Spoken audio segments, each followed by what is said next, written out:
Hello dear students, welcome to AEC plus, a digital platform of advance engineering classes. और आप हैं इस SSC mains के practice sessions में, जहां पर हम क्वेश्चंस प्रैक्टिस कर रहे हैं with respect to the questions जो कि हमारे पास एसएससी लेवल तक आईएएस और गेट पैटर्न के क्वेश्चंस को एक्सपेक्ट किया जा सकता है। तो ऐसे ही क्वेश्चंस हम ये इस बैच में प्रैक्टिस कर रहे हैं। And into this lecture number 5 of the highway engineering, हम पेवमेंट डिजाइन और हाईवे मटेरियल से लेकर कुछ क्वेश्चन प्रैक्टिस करने वाले हैं। चलिए देखते हैं कैसे क्वेश्चंस हमारे पास यहां पर आते हैं। एक एक करके सब क्वेश्चन को देखते चले जाएंगे। So if you talk about the first question, the plasticity index of the fraction passing 425 micron IS sieve. ऐसे में हमारे पास in case of sub base and base course should be, जब प्लास्टिसिटी इंडेक्स की बात आएगी तो what does plasticity index refers to. Plasticity index में हम बात कर रहे हैं लिक्विड लिमिट और प्लास्टिक लिमिट के डिफरेंस के बीच की। Of the fraction passing 425 micron, मतलब हम जो है वो फाइनल पार्टिकल पे बात कर रहे हैं। तो ये बात आ रही है सब बेस कोर्स और बेस कोर्स में। तो सब बेस कोर्स और बेस कोर्स हमारे पास हमारे पेवमेंट को, जो ये पेवमेंट की लेयर है, और पेवमेंट की लेयर में हमें चाहिए होती है यहां पर एक गुड ड्रेनेज प्रॉपर्टी। एक तो चाहिए गुड ड्रेनेज प्रॉपर्टी और साथ में चाहिए हमें अच्छी स्टेबिलिटी। अब होता यह है कि प्लास्टिसिटी इंडेक्स की जो वैल्यू है, अगर इसका डिफरेंस जितना ज्यादा बड़ा होगा लिक्विड लिमिट और प्लास्टिक लिमिट के बीच में, मतलब इसके अंदर मॉइस्चर के चेंज आने पर उतना ही ज्यादा वॉल्यूमेट्रिक चेंज आने के चांसेस बन जाते हैं। तो जैसे जैसे हमारे पास प्लास्टिक लिमिट, प्लास्टिसिटी इंडेक्स की बात करते हैं, जैसे जैसे हमारे पास प्लास्टिसिटी इंडेक्स की वैल्यू बढ़ेगी, हमारे पास चेंज इन मॉइस्चर जो है वो ज्यादा होता चला जाएगा। और अगर इतना ज्यादा है तो उससे हमारे पास जो वॉल्यूमेट्रिक चेंज है, वॉल्यूम चेंजेस है, वो भी उतने ज्यादा देखने को मिलेंगे।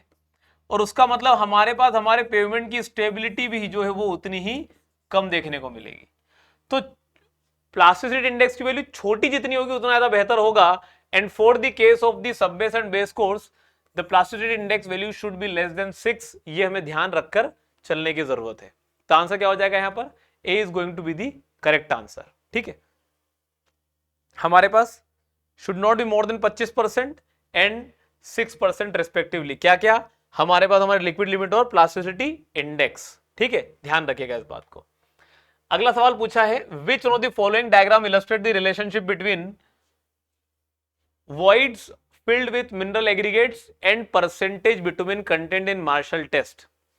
तो जब हम पहले वाले ग्राफ की बात कर रहे हैं जिसमें कि हमारे पास कंटिन्यूसली डिक्रीजिंग ग्राफ दिखाई दे रहा है, मतलब बिटुमिन परसेंटेज के बढ़ने से ऐसी क्या चीज है जो कंटिन्यूसली गिर सकती है, तो वो है हमारे पास परसेंटेज ऑफ एयर वॉइड्स। तो पहला वाला ग्राफ तो परसेंटेज ऑफ एयर वॉइड्स होना चाहिए, हमारे पास voids filled with mineral aggregates नहीं होना चाहिए। दूसरे वाले की बात करें तो यहां पर दिखाई दे रहा है कि भाई हमारे पास बिटवीन परसेंटेज के बढ़ने से वैल्यू बढ़ते चले फिर घटते चली जा रही है। ये हमारे पास हमारा जो ग्राफ हो सकता है, ये वीएमए का ग्राफ नहीं है, लेकिन ये ग्राफ हो सकता है हमारे पास हमारे यूनिट वेट का ग्राफ हो सकता है। If you talk about the third curve, कि हमारे पास बिटवीन परसेंटेज के बढ़ते रहने की वजह से कौन सी वैल्यू कंटिन्यूसली बढ़ सकती है, तो that is basically the flow value. क्या है वो हमारे पास? Flow value of the bituminous mix. हमारे पास the last curve that we have is voids filled with mineral aggregates. तो पहले हमारे पास वॉइड्स जो कि हमारे पास मिनरल एग्रीगेट्स के द्वारा फिल्ड अप थे वो अवेलेबल होंगे। बिटुमिन कंटेंट बढ़ाते चले जाओगे, धीरे धीरे वो कम होते चले जाएंगे, देन स्टार्ट इंक्रीजिंग, क्योंकि अब बिटुमिन कंटेंट हमारे पास जो है वो ज्यादा होते चले जा रहा है। तो ऐसे केस में हमारे पास what is going to happen, D वाला ऑप्शन जो है वो हमारे लिए करेक्ट हो जाएगा। 82 का आंसर क्या हो जाएगा? D is going to be the correct answer.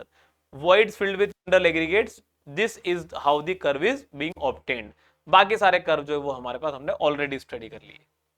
अगला सवाल जो हमारे पास बनता है, अगर सीबीआर की value obtained at 5 mm penetration is higher than that at 2.5 mm penetration, 2.5 mm penetration से 5 mm पेनिट्रेशन की ज्यादा वैल्यू है, 5 mm is greater than 2.5 mm. Then the test is repeated. हमने इसको क्या किया, रिपीट किया, ठीक है.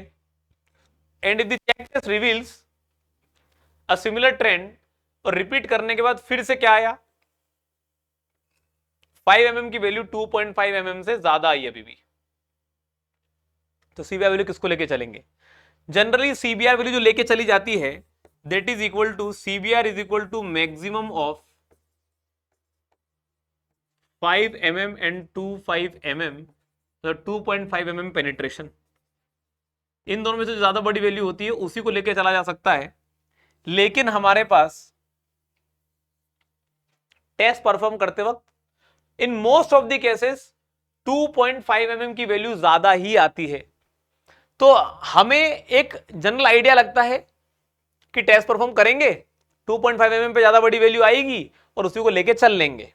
लेकिन हर बार टेस्ट परफॉर्म करना पड़ता ही है, और हर बार टेस्ट परफॉर्म करते हैं तो जरूरी नहीं है कि हर बार जो हम सोच रहे हैं वैसी वैल्यू आए. 5 mm पेनिट्रेशन की वैल्यू ज्यादा आ सकती है इट कंपेयर टू 2.5 mm. जब भी ज्यादा आती तो हमें पहले विचार करना पड़ता है कि क्या कहीं पर कोई एरर तो नहीं हो गया ड्यूरिंग द टेस्टिंग. अगर कहीं पर कोई एरर हो गया ड्यूरिंग द टेस्टिंग तो रीपरफॉर्म करते हैं टेस्ट. अगर अभी भी फिर से सारी बारीकियों को ध्यान में रखते हुए अगर फिर से 5 mm के पेनिट्रेशन पर ही ज्यादा बड़ी वैल्यू आ रही है सीबीआर की, then we will consider 5 mm value only. फिर हम 5 mm ही लेके चलेंगे कि क्योंकि देयर कैन बी सिचुएशन कि भाई 5 mm पे पहले ज्यादा वैल्यू आई थी, वो हो सकता है गलती से आई हो, दूसरी बार गलती वही नहीं होगी, तो अगर फिर से वही ज्यादा आ रही है इसका मतलब वही हमारे पास ग्रेटर वैल्यू है. So higher value obtained at 5 mm penetration is considered. आई के बाद समझ में? चलिए आगे बात करते हैं. अगला क्वेश्चन है, which one of the following binders is recommended for a wet and cold climate. जब बात चल रही है वेट एंड कोल्ड क्लाइमेट, तो यहां पर क्या होता है, हमारे पास जो बाइंडर है वो बाइंडर हमारे पास can not achieve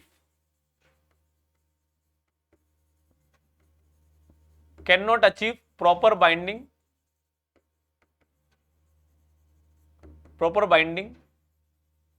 due to temperature condition.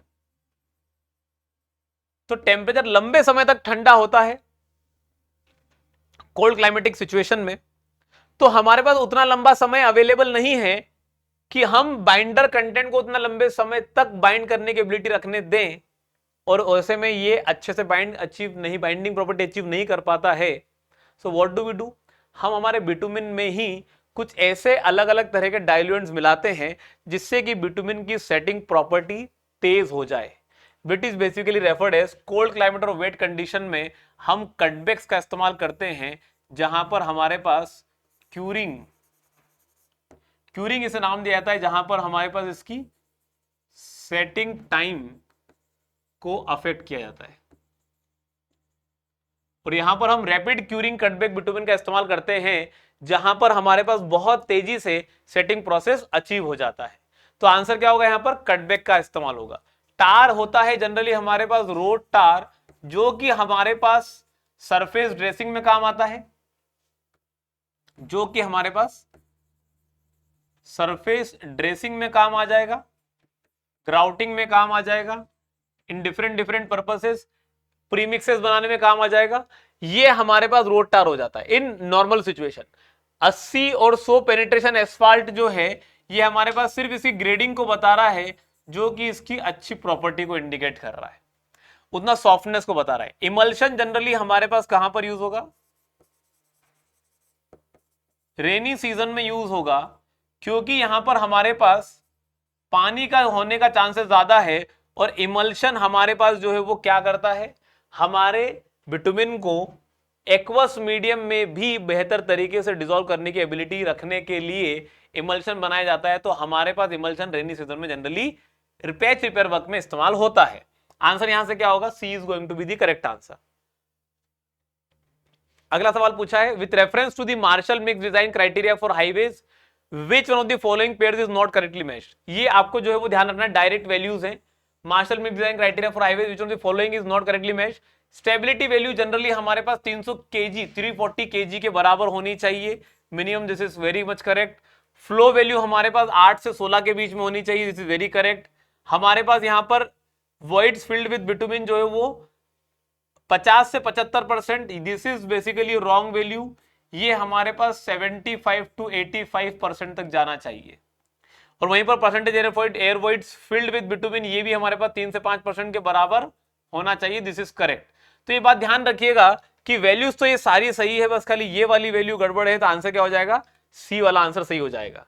ध्यान रखिएगा स्टेबिलिटी वैल्यू केजी के फॉर्म में हमारे पास कितना लोड ले सकता है हमारा बिटुमिन का पेमेंट, 340 वैल्यू सही है। फ्लो वैल्यू हमारे पास 0.25 mm यूनिट्स के बराबर के फॉर्म में हमारे पास 816% पे होनी चाहिए।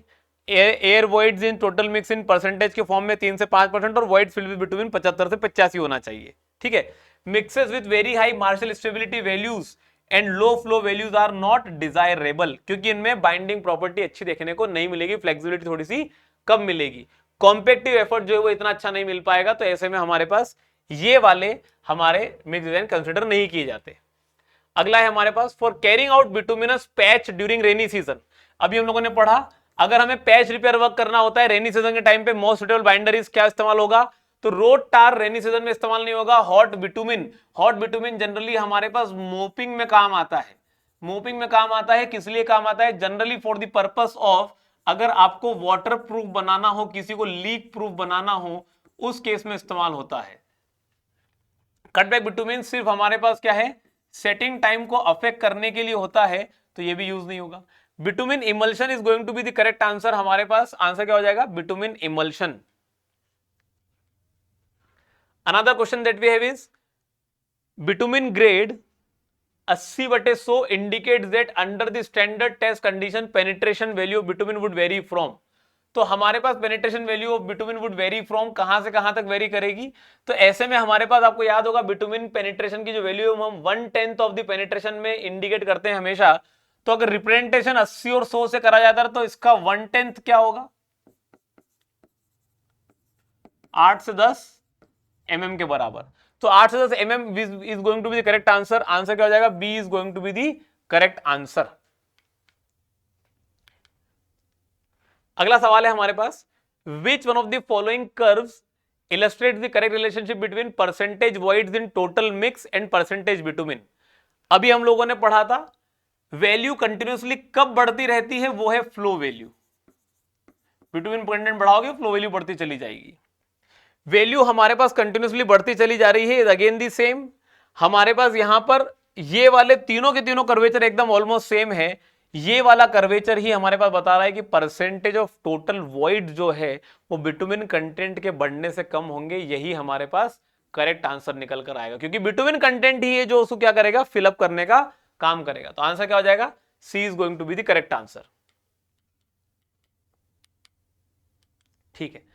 अगला सवाल पूछा हमसे, if the modulus of subgrade reaction of a soil is 10 kg per cubic centimeter when tested with a 30 centimeter diameter plate, the corrected modulus of subgrade reaction of the for the standard diameter plate is। तो देखो ये हमारे पास जो है वो plate load test से कहानी चल रही है। प्लेट लोड टेस्ट से कहानी चल रही है क्या पता लगाने के लिए कि हमारे पास कितना ज्यादा पेनिट्रेशन हो सकता है लोड लगाने पर। पेनिट्रेशन वैल्यू पता की जाती है हमारे पास in terms of centimetre upon loading. ठीक है। प्लेट लोड टेस्ट के अंदर जहां पर हम पता लगाने की कोशिश करते हैं कि हमारे पास कितना रेजिस्टेंस हमें देखने को मिल रहा है विद दी पेवमेंट। तो मॉड्यूलस ऑफ सबग्रेड रिएक्शन जितना ज्यादा हमें मिलेगा, पेवमेंट की वैल्यू उतनी ही हमारे पास ज्यादा अच्छी निकल कर आएगी। तो ऐसे में हमारे पास अगर हम कंडीशन देखें तो जो पेनिट्रेशन वैल्यू होती है this is given by 1.18 into P into A divided by E के बराबर। हमारे पास this is given as P होता है लोडिंग, ए होता है हमारे पास डाया ऑफ द प्लेट, जिस प्लेट का हम इस्तेमाल करें, E is the modulus of elasticity के बराबर। और वहीं पर हमारे पास modulus of subgrade reaction K होता है, K is given by P by delta के बराबर इंटू दी सेंटीमीटर। तो ये बन जाता है हमारे पास पीई, ये पी है, नीचे रखेंगे डेल्टा तो पी ऊपर आ जाएगा, बनेगा 1.18 इंटू पी इंटू ए के बराबर, पी से पी जाएगा, ये बनेगा ई अपॉन 1.18 ए के बराबर। तो यहां से समझ में आता है कि मॉड्यूलस मॉडुलस ऑफ इलास्टिसिटी तो जो है वो कांस्टेंट वैल्यू, वो चेंज नहीं होगी। के की वैल्यू ए के इनवर्सली प्रोपोर्शनल है, तो K is inversely proportional to the diameter of the plate. तो अगर हम बात करें, हम लिख सकते हैं therefore K1 A1 is equal to K2 A2। We can write it as K1 A1 equal to K2 A2। हमारे पास अगर modulus of grade reaction 10 cubic centimetre दे रखा है, जब 30 सेंटीमीटर की प्लेट से टेस्ट किया तो स्टैंडर्ड डायमीटर प्लेट से ये वैल्यू कितनी आएगी? तो स्टैंडर्ड डायमीटर प्लेट हमारे पास कितनी होती है? Standard dia equal to 75 centimetre, और हमारे पास अभी कितना दे रखा है? 30 सेंटीमीटर डायमीटर प्लेट दे रखा है। तो ले लो ये वैल्यूज, 10 kg पर centimetre cube into 30 centimetre equal to K2 into 75 centimetre. ये से ये जाएगा, बनेगा K2 हमारे पास 300/75 kg पर centimetre cube, which is coming out to be equal to 4 ही आएगा। तो क्या आ जाएगा? 4 kg पर सेंटीमीटर क्यूब। कितना आ जाएगा आंसर? 4 kg पर centimetre cube. A is going to be the correct answer.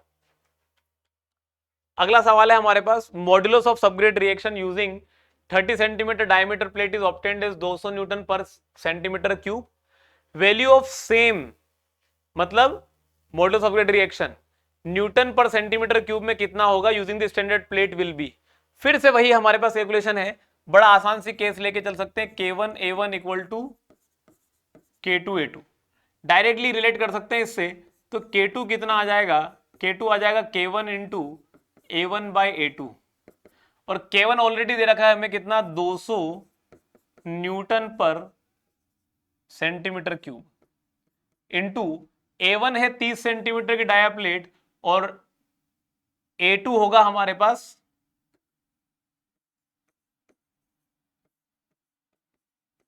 75 centimetre की डायमीटर प्लेट।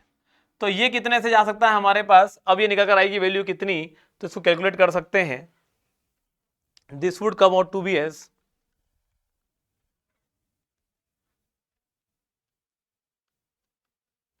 80 टाइम्स 80 न्यूटन पर सेंटीमीटर क्यूब। तो आंसर क्या हो जाएगा? 80 न्यूटन पर centimetre cube. Answer D is coming out to be the correct answer. अगला सवाल पूछा है हमसे, the next question that is been asked is, list 1 को लिस्ट 2 के साथ मैच करना है। लिस्ट 1 में टेस्ट है और उनकी प्रॉपर्टीज, किन प्रॉपर्टीज को जज किया जाता है। If you talk about the CBR test, CBR test में हम क्या करते हैं? जो भी हमारे पास मटेरियल अवेलेबल होता है उस मटेरियल की हम टेस्टिंग करते हैं कि वो कितना लोड ले सकता है with respect to the standard aggregate.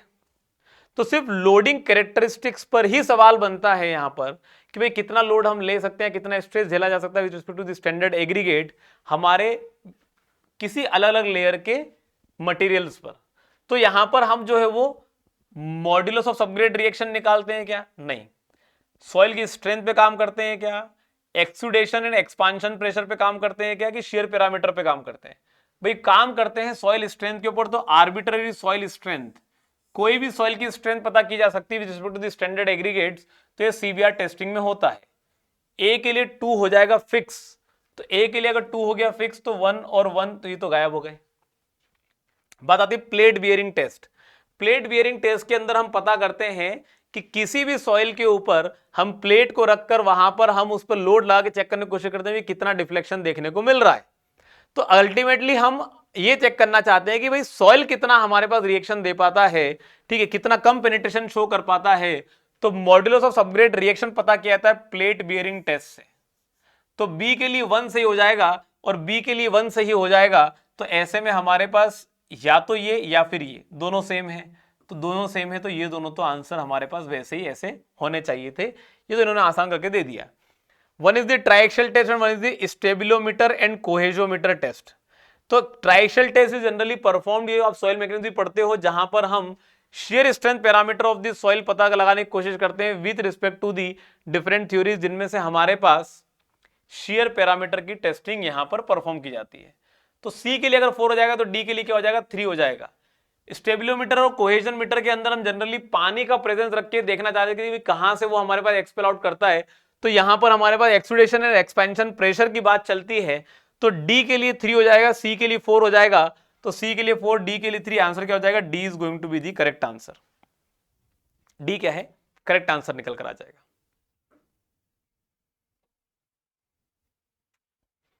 अगला सवाल पूछा है, in 500 gram sample of coarse aggregate there are 100 gram flaky particles and 80 gram elongated particles, what are the flakiness and elongation indices as per IES code। ठीक है, तो देखो आपको ये पता है कि फ्लेकीनेस इंडेक्स का मतलब ये होता है फ्लेकी एग्रीगेट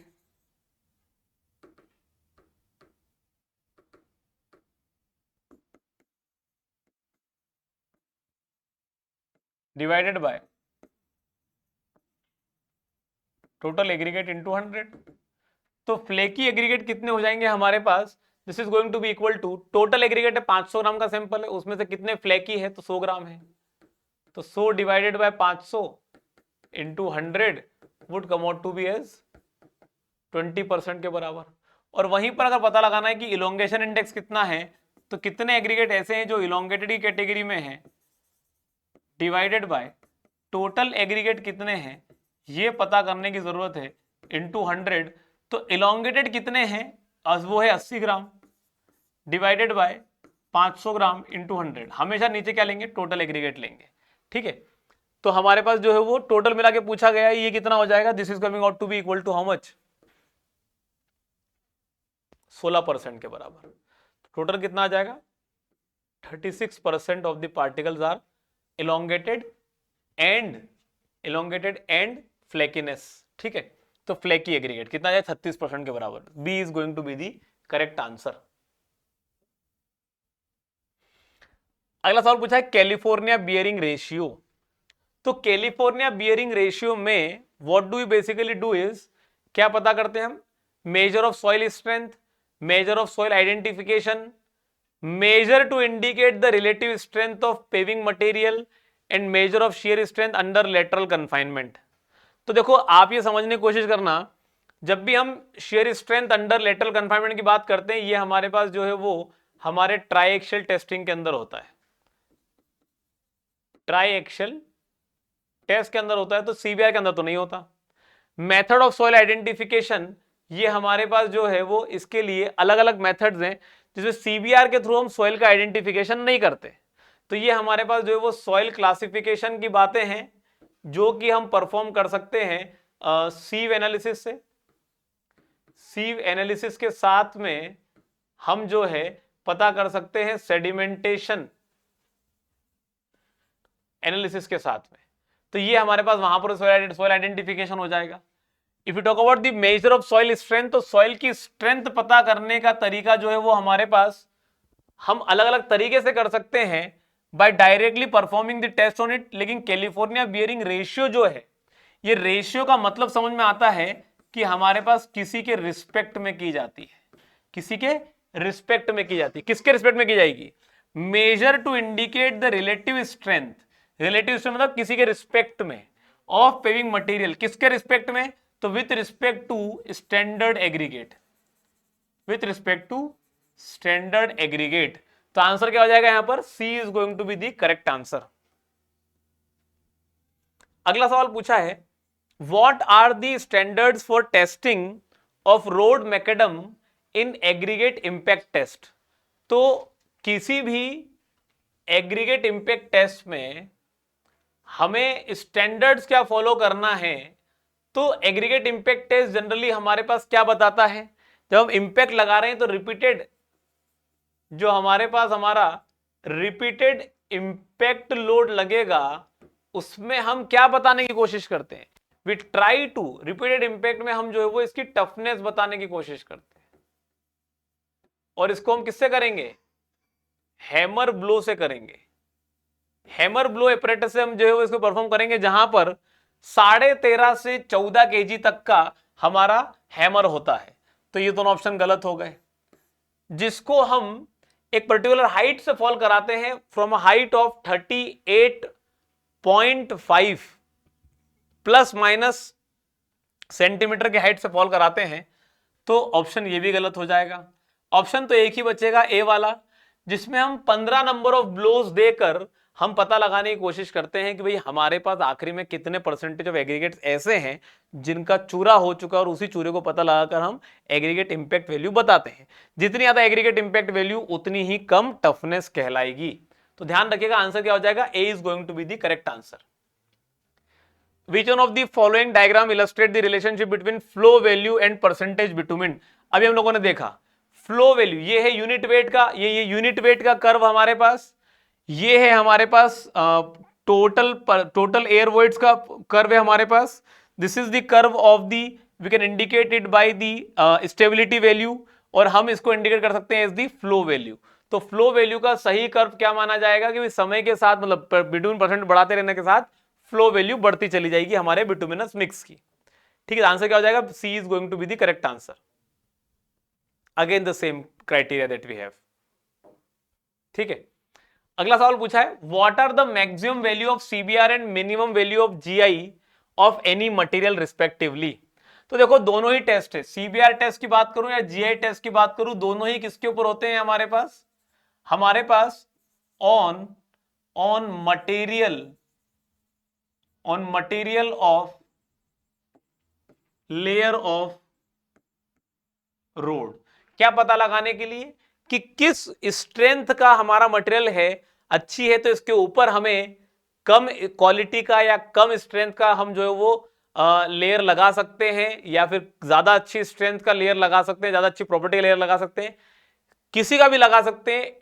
इसका कोई जिक्र नहीं होता दोनों के अंदर, एक ही जिक्र होता है कि कितनी थिकनेस का पेवमेंट चाहिए पड़ेगा इस पर्टिकुलर लेयर के ऊपर, जो कि अपने आप में एक बहुत ज्यादा लिमिटेशन के साथ दोनों ही मेथड्स हैं।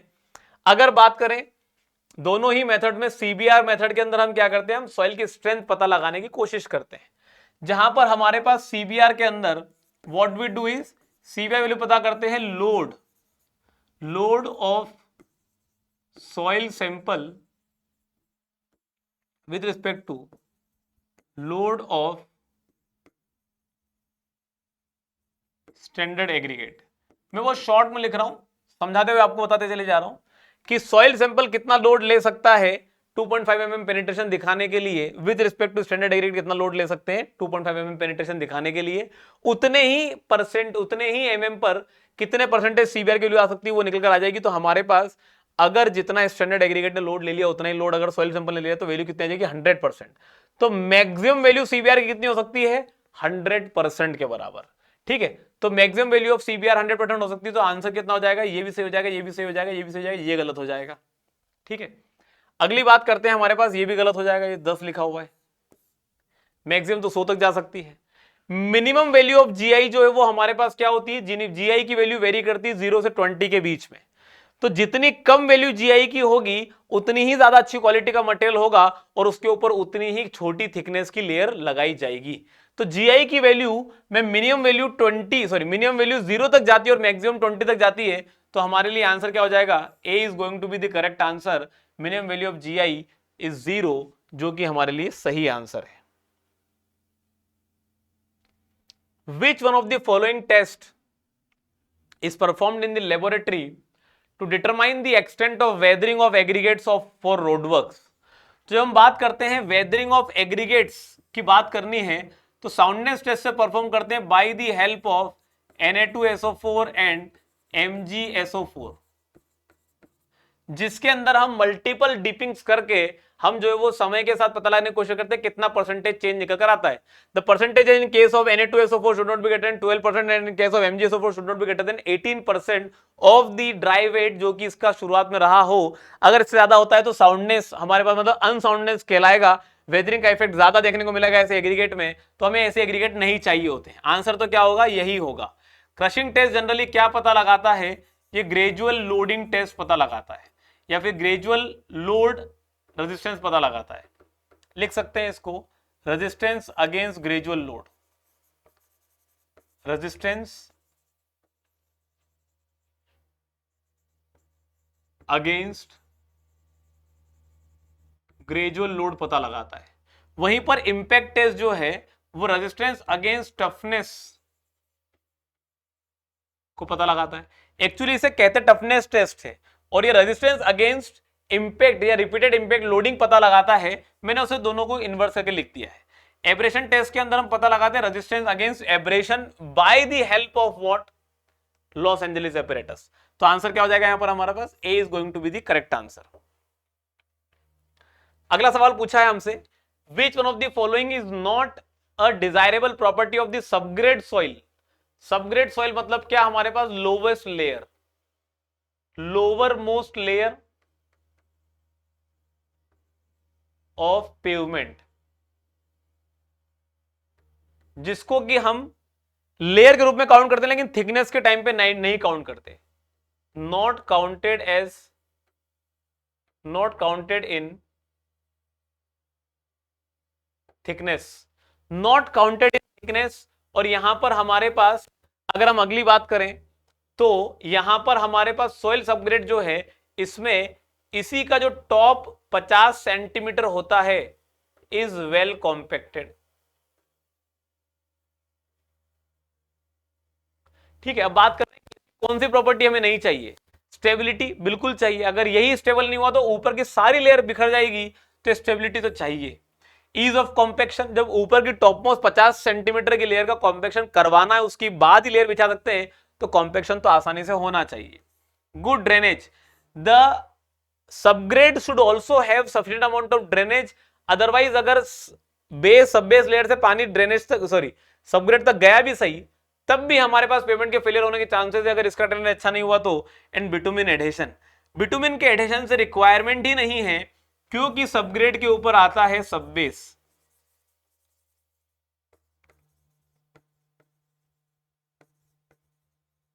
हमारे पास देन विल हैव दी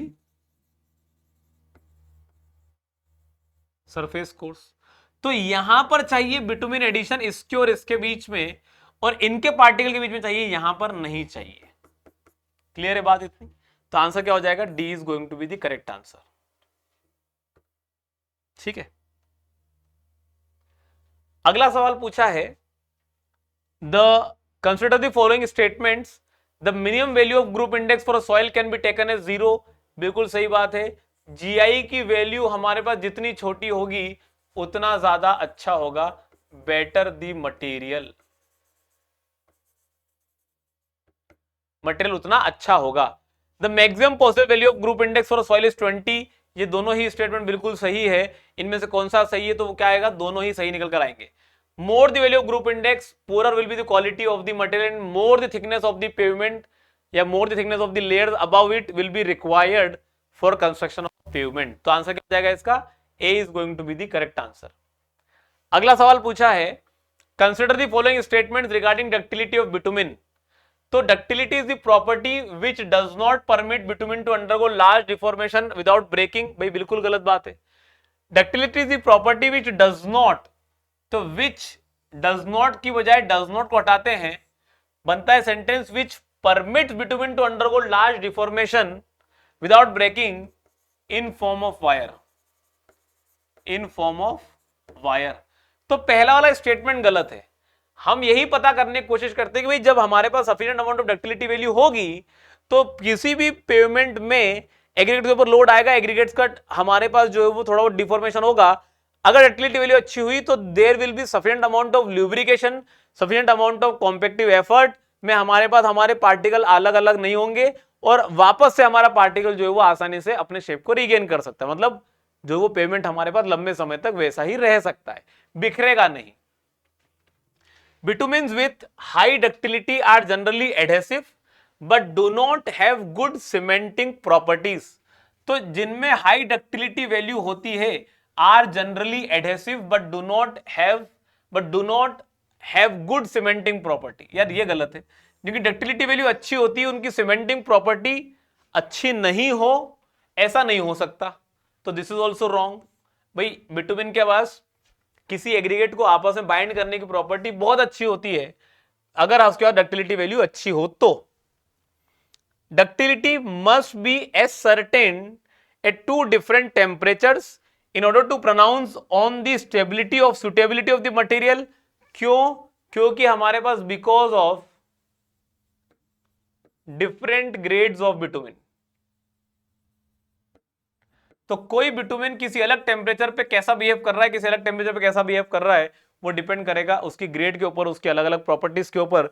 तो मल्टीपल मतलब हमारे पास दो अलग अलग डिफरेंट टेम्परेचर पे डक्टिलिटी वैल्यू को पता करना is basically going to be the correct way. तो आंसर क्या हो जाएगा हमारे पास यहां पर, third only will be correct answer, A answer सही हो जाएगा। So my dear students, this was today's session. मैं आशा करता हूं आप लोगों को काफी कुछ क्लियरली समझ में आया होगा। मिलते हैं आप लोगों से अगले सेशन में। Till then good bye.